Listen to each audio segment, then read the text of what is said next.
안녕하세요. 경영학 원론 5주차 1교시 수업을 진행하도록 하겠습니다. 오늘 배울 내용은 경영 과정론 중에서 두 번째 부분인 경영 조직에 대한 이야기입니다. 플랜 do C 과정 중에서 지난 시간에 우리 경영 계획을 어떻게 세울 것인가, 그리고 경영 계획을 세운다라고 얘기하면 목표를 목표를 실행하기 위해서 우리가 경영 계획을 세우는데, 그 경영 계획이라는 것이 경영학적으로 보면 우리가 경영 조직이라고 얘기를 했고, 경영 조직의 다양한 종류, BCG 매트릭스라든가, 그 다음에 마이클 포터의 5Firsts 모델, 그 다음에 SWOT 분석, 그 다음에 여러 가지 그 종류에 대해서 배웠습니다. 우리가 경영 계획을 세우면은 그 다음에 플랜 do C 과정에서 그 계획을 실행을 해야 될 겁니다. 그죠? 실행을 할 때 그 계획을, 전략을 실행하는 주체가 뭐가 됩니까? 경영 조직이 됩니다. 그래서 사장에서는 경영 조직이라는 것이 무엇이고, 그 다음에 경영 조직의 만들 때 가장 중요한 개념 중에 하나인 라인과 스텝에 대해서 공부를 할 겁니다. 그리고 이러한 경영 조직은 경영 조직화 과정이라는 것을 통해서 경영 조직이 만들어지는 거예요. 그래서 경영 조직화 과정이라는 것은 과연 무엇인가에 대해서 공부를 하고, 마지막으로 경영 조직화 과정의 결과물인 경영 조직의 형태, 경영 조직의 다양한 형태들이 있거든요.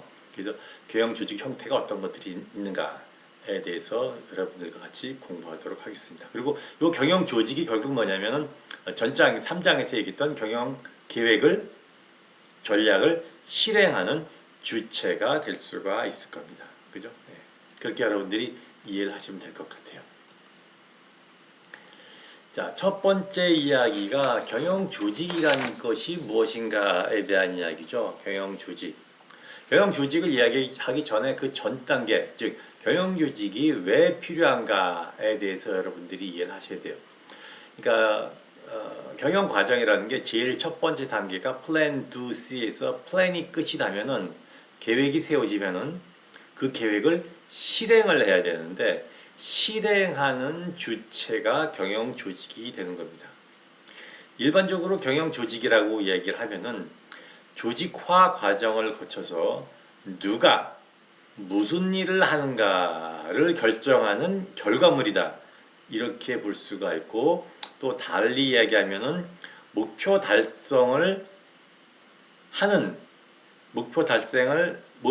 달성하기 위해서 어떤 일을 실제로 수행하는 주체가 될 수가 있다, 이렇게 이야기할 수가 있습니다.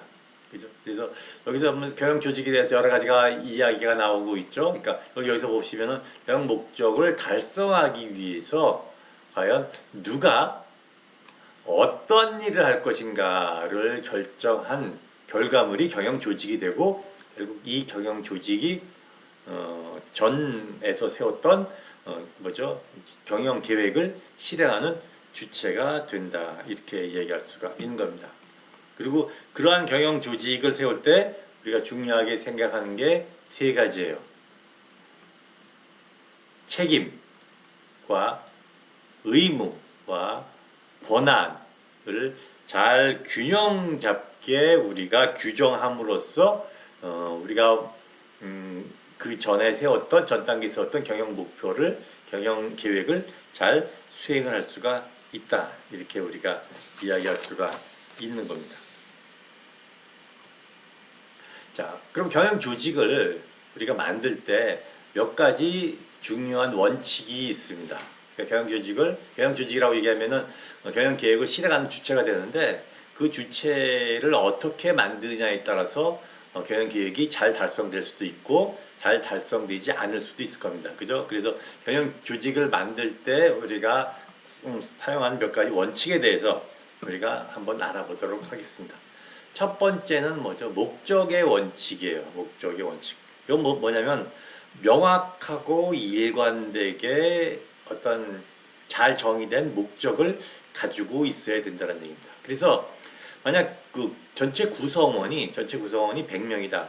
그럼 100명이 모두 다 똑같은 목표를 갖고 있었을 때 그러한 그 구성원들 간의 시너지 효과를 통해서 목표에 달성할 수 있는 뭐죠 가능성이 높아진다 이렇게 보시면 될 것 같아요.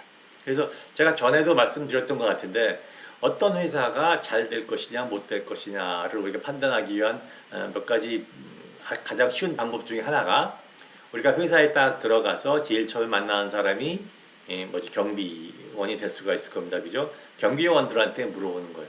당신 회사의 목적이 뭐냐? 목표가 뭐냐? 물어보고 그 다음에 바로 사장한테 가서 사장실에 가서 사장한테 물어봅니다.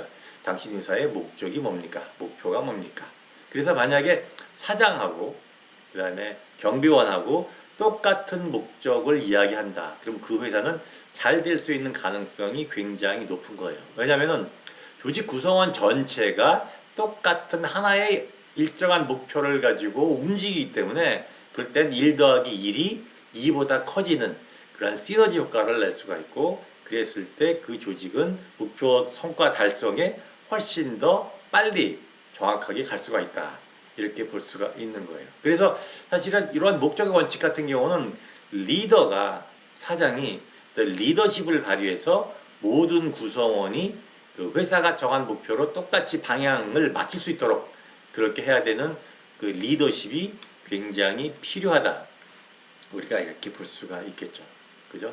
그래서 위로 가면 갈수록 여기서 위라는 얘기는 그 탑 매니지먼트 같은 경우는 3년 계획을 세우고 제일 로우 레벨에 있는 사람 같은 경우는 1 계획을 세울 텐데 데일리 플랜이 되겠죠.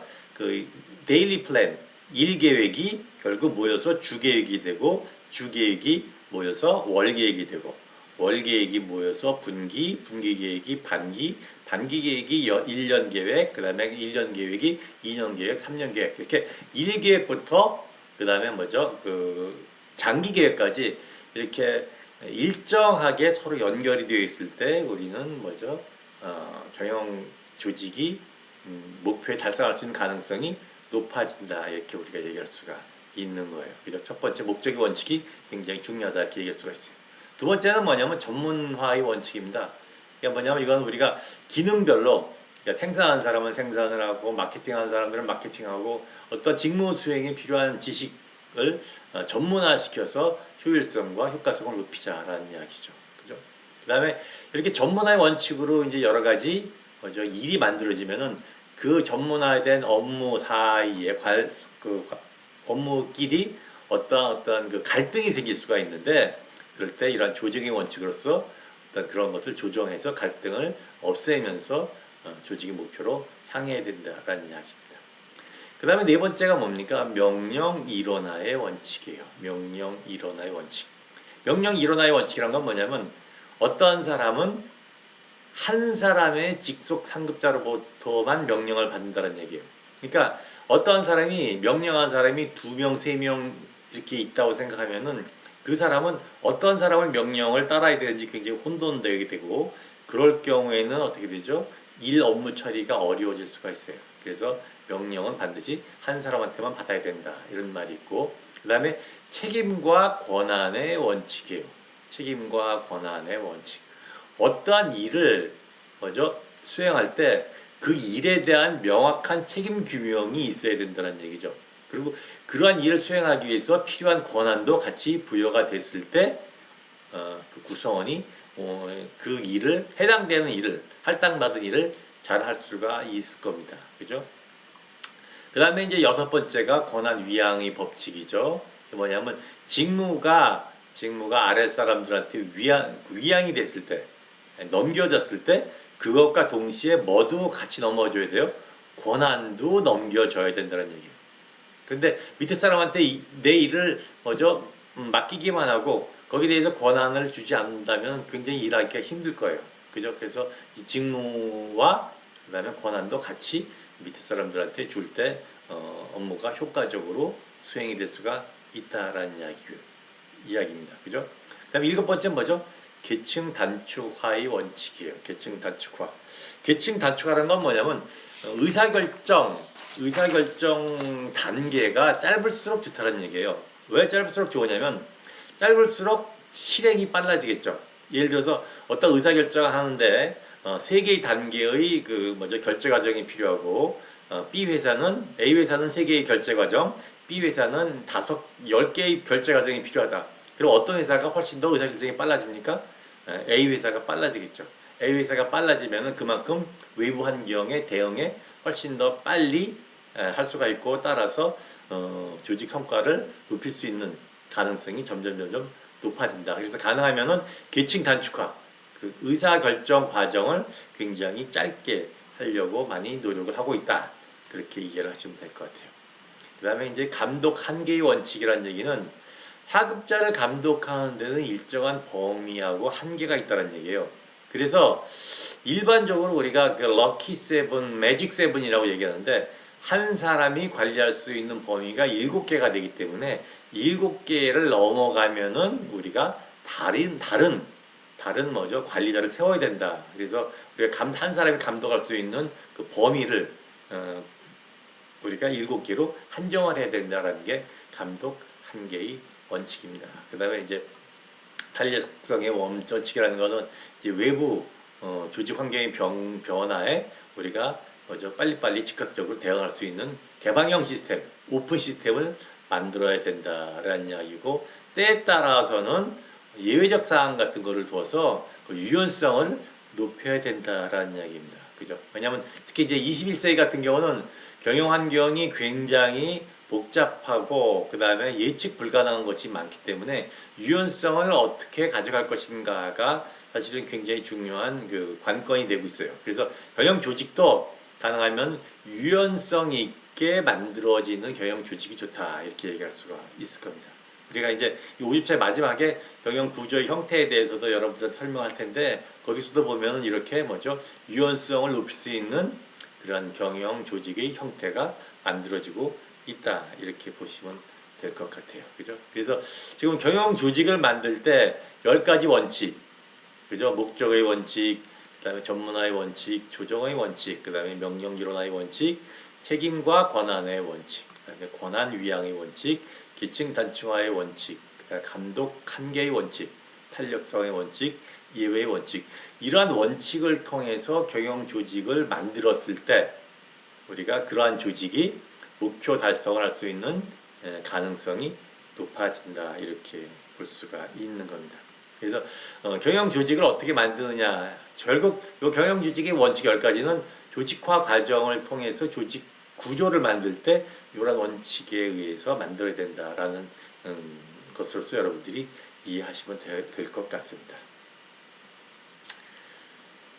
그 다음에 이제 이야기는 경영 조직을 우리가 2개의 관점에서 얘기할 수가 있어요. 하나는 뭐죠? 라인이라는 말과 스텝이라는 말을 하고 있습니다. 여러분들 아마 라인하고 스텝이라는 이야기 많이 들었을 거로 생각이 돼요. 그죠? 혹은 라인 조직이라고 이야기를 하기도 하고, 그 다음에 또 스텝 조직 이렇게 이야기를 하기도 합니다. 라인이라고 이야기를 하면은 보면 여기서 여러분들 보세요. 구매부, 판매부, 생산부. 그러니까 구매, 판매, 생산 이러한 3개의 부서는 어떤 부서냐면요, 실제로 기업에서 물건을 판매해서 수익을 거둬들이는, 가치를 직접적으로 높여주는데 직접적으로 연결이 되어 있는 부서입니다. 그래서 여기 보시면은 뭐라고 표현됐습니까? 직접적 직능 수행이다, 이렇게 이야기를 하고 있죠. 그죠? 여기서 직접적이라는 얘기는 무슨 뜻이냐면요, 기업의 수익에 직접적으로 연결이 되어 있다는 얘기예요. 직접적으로 연결되어 있다는 얘기예요. 그죠? 거기에 비해서 스텝 조직 같은 경우는 기획부서, 총무부서, 격리부서예요. 그래서 기획부서, 총무부서, 격리부서 같은 경우는 실제로 어떤 수익 창출에 직접적으로 영향을 미치지는 않지만은, 여기서 보는 라인 조직에 있는 이러한 부서들이 일을 잘 할 수 있게끔 도와주는 역할을 한다. 그래서 여기서 뭐라고 표시가 되어 있죠? 간접적 직능을 수행한다, 이렇게 이야기를 하고 있어요. 그래서 여기서 직접적이란 말과 간접적이란 이야기는, 직접적이란 이야기는 실제로 수익 창출에 어떤 영향을 많이 미치는 것, 그리고 우리가 직접적 직능이다, 이렇게 얘기하고, 예를 들면은 생산하고 판매하고 뭐 이런 거, 구매, 여기서 순서가 구매, 판매, 생산인데 사실은 우리가 경영 과정 순서를 보면 원부자재를 구매해서 생산을 하고 생산을 해서 판매를 하게 되는 그러한 과정을 거치겠죠. 이게 그러니까 직접적으로 경영의 그 이익, 경영의 목표인 이익을 내는데 직접적으로 연관이 되어 있는 부서를 얘기하는 거고, 그 다음에 스텝 분서라고 얘기를 하면은 이렇게 직접적으로 경영에 있어서 어떠한 그 이익을 창출하는데 직접적으로 직접적인 일을 하진 않지만은 옆에서 도와주는 역할을 하는 거를 우리가 뭐라 그런다? 스텝 부분이다. 이렇게 이야기를 합니다. 그래서 라인하고 스텝이라는 걸 이야기할 때 직접적 직능을 수행을 하느냐, 간접적 직능을 수행하느냐 이렇게 이야기를 하기도 하고, 또 우리가 어떤 식으로 이야기를 하기도 하냐면 라인 부분에 서 있는 사람들은 직접적으로 먼저 의사결정을 합니다. 의사결정, 경영활동을 할 때 여러 가지 의사결정을 하면서 이제 경영활동이 이루어지는데 의사결정을 직접적으로 하고 그 다음에 그 의사결정에 대한 책임도 이 라인 부분에 있는 사람이 지는 거예요. 그러니까 훨씬 더 경영에서 중요한 역할을 하는 거예요. 거기에 비해서 스텝 부분 같은 경우는 직접적으로 의사결정을 하지는 않지만 이 라인 부분에 있는 사람이 의사결정을 할 때 조언을 해주는 거예요. 조언을 해주고 이 라인 부분에 있는 사람이 의사결정을 잘 할 수 있도록 도와주고 지원해주는 역할을 하는 사람을 우리는 뭐라 그런다? 스텝 부분이다. 이렇게 이야기를 해요. 그래서 스텝 부분 같은 경우는 의사결정을 직접 하지 않기 때문에 의사결정에 대한 책임은 지지가 않습니다. 책임을 지지 않아요. 그러니까 상대적으로 라인 조직에 있는 사람보다 훨씬 더 가벼운 역할을 한다. 이렇게 볼 수가 있습니다.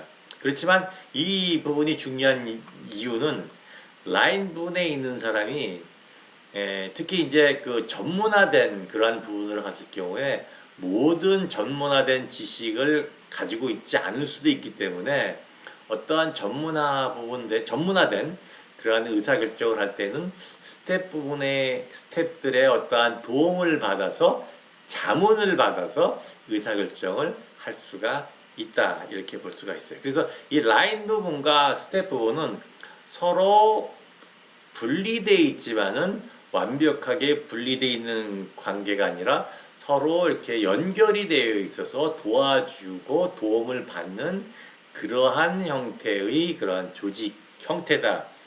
그렇게 보시면 될 것 같아요. 그래서 이러한 것들이 잘 이루어져서 조직이 만들어졌을 때 조직은 효율적이고 효과적으로 전에 계획했던 전략을 수행할 수가 있는 거죠. 그런데 그러한 그 라인 조직과 스텝 조직이 서로 조금 전에 얘기했던 의사결정하고 그 다음에 어떤 의사결정을 지원하는 그러한 것들이 잘 서로 선을 넘지 않고 지켜주면 상관이 없는데 때에 따라서는 이 스텝 분에 있는 사람들이 의사결정에 직접 영향을 끼치려고 하는 경우도 있어요. 그죠? 그렇게 되면 어떻게 되죠? 이 라인 부분과 뭐가 생깁니까? 충돌이 생길 수가 있고 그렇게 됐을 때 그 조직이 원치 않던 그러한 그 방향으로 전개가 될 수가 있는 겁니다. 그죠? 그래서 이 스텝 부분과 라인 부분 같은 경우는 서로의 범위를 잘 지키면서 스텝은 도와주고 라인은 의사결정하고 그러한 과정을 거칠 때 조직 구조가 잘 만들어졌다 이렇게 얘기할 수가 있는 거예요. 그 다음 장 보면은 스텝의 역할에 대해서 조금 더 이제 자세하게 설명이 되고 있죠. 조금 더 자세하게 설명이 되고 있습니다. 뭐라고 나와 있어요? 전문화된 지원을 제공한다. 이런 이야기는 무슨 뜻이냐면은 조금 전에 얘기했던 어떤 그 라인 조직에 있는 사람들이 의사결정을 하고 의사결정에 책임도 진다라고 얘기를 했는데 그 의사결정을 할 때 필요한 여러 가지 필요한 정보들을 누구로부터 받을 수가 있어요? 이 스텝 부분으로부터 받을 수가 있는 거예요. 그래서 때에 따라서는 이 스텝 부분이 그 조직 내부에 있는 사람일 수도 있지만은 조직 외부에 있는 사람일 수도 있어요. 그래서 우리가 이제 회사에서 어떠한 일을 한다 그럴 때 조직 내에 그러한 일에 대한 어떤 그 조언을 해줄 사람이 충분치 않다면은 조직 외부에 있는 전문가의 도움을 받아서 의사결정에 뭐죠? 우리가 어떤 그 도움을 받을 수가 있다는 얘기예요. 그래서 때에 따라서는 비즈니스 컨설팅이란 말을 하죠. 혹은 또 비즈니스 컨설턴트라는 말을 합니다. 그래서 어떤 분야에 전문화된 그 비즈니스의 전문화된 컨설턴트를 의 도움을 받아서 어떻게 되죠? 의사결정은 할 수가 있다. 이렇게 여러분들이 이해를 하시면 될 것 같아요. 물론 여기에 대한 의사결정에 대한 책임 누가 집니까? 스텝이 아니라 아까 얘기한 어떠한 그죠? 라인 부분에서 져야 된다. 이렇게 볼 수가 있겠죠. 그죠? 그 다음에 두 번째는 뭐죠? 적절한 견제와 균형의 유지예요. 그죠? 지금 요거는 우리가 어떻게 볼 수가 되냐면 이 스텝이 라인 조직에 있는 사람한테 의사결정할 때 어떠한 전문적인 조언을 해주고 따라서 어떠한 그 라인에 있는 사람이 함부로 막 의사결정하지 않도록 적절하게 견제를 할 수도 있다는 이야기예요. 그리고 또 때에 따라서는 반대로 스텝이 너무나 그 뭐죠? 의사결정에 직접적으로 영향을 미치려고 했을 때 거기에 대한 뭐죠? 균형도 우리가 균형 감각도 가져야 된다. 이렇게 여러분들이 이해하시면 될 것 같아요. 그죠? 그래서 이 스텝의 역할을 통해서 특히 그 라인 조직에 있는 사람들이 의사결정할 때 올바른 의사결정을 하고 그 다음에 균형 잡힌 의사결정할 수 있도록 이렇게 도와주는 역할을 한다. 그렇게 보시면 될 것 같습니다. 그죠? 그 다음에 책임성에 대한 확보예요. 책임성. 이 책임성에 대한 얘기는 스텝이 책임을 지지는 않습니다. 스텝이 직접적으로 책임을 지지는 않지만은 이 스텝이 제공한 정보를 가지고 라인 조직에 있는 사람이 의사결정을 하거든요. 그리고 거기에 대한 책임도 당연히 뭐죠? 라인 조직에 있는 사람이 집니다. 하지만은 만약에 스텝이 잘못된 의사결정을 하도록 어떠한 조언을 해줬다면 거기에 대한 그 어떤 문책도 있을 수가 있을 겁니다. 그죠? 그러니까 그 의사결정에 대한 직접적인 책임은 아니더라도 어떠한 그 의사결정을 잘할 수 있도록 조언을 해준 것이 잘못됐다면 그 스텝이 역할을 잘못한 거고 그렇게 되면 이 스텝이 다른 사람으로 바뀌는 그런 결과를 초래할 수가 있을 거다. 이렇게 우리가 생각을 할 수가 있습니다. 그래서 이 스텝의 역할이 굉장히 그 라인 조직에 있는 사람이 의사결정을 하는데 중요한 역할을 한다. 그리고 이러한 라인과 스텝의 균형 잡힌 그러한 그 역할을 우리가 정확하게 하는 것이 굉장히 필요하다. 이렇게 볼 수가 있을 것 같아요. 그죠? 그래서 지금까지 이제 스텝의 역할에 대해서 알아봤고, 그 다음에 그 스텝의 종류에 대해서 다시 이제 정리를 하는 거죠. 제가 조금 전에 했던 이야기를 다시 정리를 하는 겁니다. 그래서 개인 스텝이라고 이야기를 하면은 개인 스텝과 전문화 스텝이라고 얘기를 하는데 개인 스텝 같은 경우를 보면은 윗사람이 일을 하는데 잘할 수 있도록 도와주는 여기서 보시면 여기서 얘기한 개인 스텝은 그 비서의 역할을 하는 거예요. 비서 역할. 그때에 따라서는 그 상위자가 없을 때는 그 사람의 권한이 대리로서 일을 하는 사람들. 그죠? 그래서 이 개인 스텝이라고 이야기를 하면 여러분들이 쉽게 요새 이제 비서라고 보시면 될 것 같아요. 근데 요즘에 이제 그 개인 비서라는 비서 역할이 옛날에는 근데 비서 역할을 하면 손님이 오면 뭐 접대하고 커피 타고 뭐 그런 역할을 많이 했었거든요. 근데 이제 그런 역할이 아니죠. 그죠? 그런 역할이 아니고 때에 따라서는 그 위에 있는 사람이 일을 잘 처리할 수 있도록 어떠한 조언을 해줄 수도 있고, 그다음 윗사람이 부재 시에는 일을 대신 처리해주는 그런 관리상의 공백을 해주는 그러한 역할까지도 하는 것을 우리가 개인 스텝이다, 비서의 역할이다 이렇게 볼 수가 있을 겁니다. 그죠? 그다음에 이제 전문 스텝이라고 얘기를 하면은 요거는 이제 조직 내부에 있는 사람으로 우리가 볼 수가 있겠고, 그 다음에 전문 스텝이라고 얘기하면은 조직 외부 사람이 될 수도 있을 것 같아요. 물론 이제 우리 회사 입장에서 어떠한 그 세무 관련돼서 일을 해야 된다. 혹은 법률적인 문제에 자주 봉착한다. 그러면 뭐 법무사라든가 변호사라든가 그 다음에 세무사와 같은 전문가를 우리 회사 내에 두고 그 사람으로부터 어떠한 자문을 받을 수가 있겠죠. 그죠? 여기서 보시면 회계 법무팀 같은 거요. 그래서 이러한 회계나 법무팀을 조직 내부에 둘 수도 있고 때에 따라서는 필요시마다 조직 외부에서 일정한 돈을 주고 우리가 사용할 수도 있을 겁니다. 그래서 이러한 그 전문 스탁 같은 경우는 특히 이렇게 회계사라든가 혹은 그 법무 변호사, 그다음에 감사, 그다음에 플래닝 할 때 경영 컨설턴트 외부 이러한 그 사람으로부터 조언을 받을 수도 있고 기업 내부에 이러한 사람들을 두고 상시적으로 어떤 조언을 받을 수도 있다 이렇게 얘기할 수가 있을 거예요. 그죠? 예. 그런 것들이 이제 우리가 전문 그 스텝의 종류다 이렇게 볼 수가 있을 겁니다. 예.